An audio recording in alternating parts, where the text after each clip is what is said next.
Utopia. Quel concept absurde, y compris dans sa signification même. Sans. Topia, lieu. Autrement dit, sans lieu.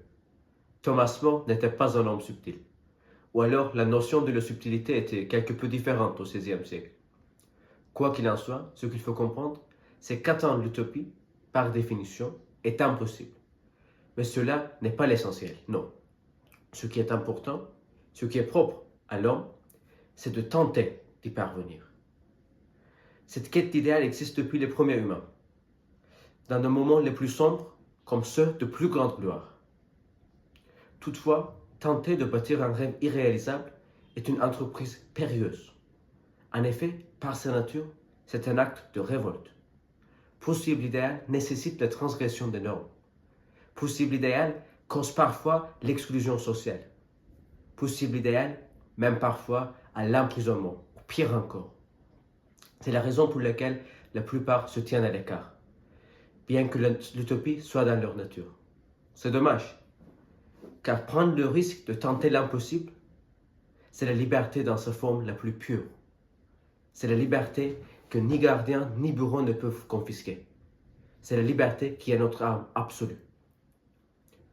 Moi, je viens de Turquie, pays d'incertitude, de révolutions manquées, de sang versé, mais aussi terre d'amour, de renaissance et d'un espoir qui refuse obstinément de mourir. J'ai 18 ans. Je sais déjà combien l'espoir peut sembler libérer l'esprit, ainsi que combien sa chute brise l'âme. D'un côté, les rues remplies de jeunes au cœur éclatant, les refrains de ceux en qui on croyait. De l'autre, mon drapeau piétiné, les écrans de télé annonçant les résultats des scrutins. Tout cela tournera toujours dans ma tête. Ne pensez pas que je dis cela pour susciter votre pitié. Bien au contraire.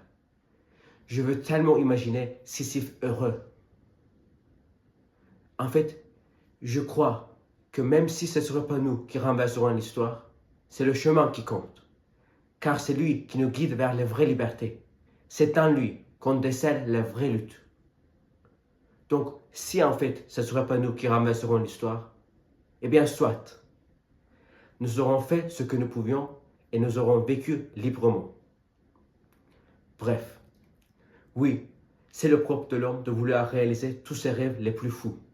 C'est donc le propre de l'homme de rejeter le système, de sortir de l'enclave qui le contient. La liberté, c'est l'utopie, et l'utopie, c'est la liberté. Merci beaucoup pour tous.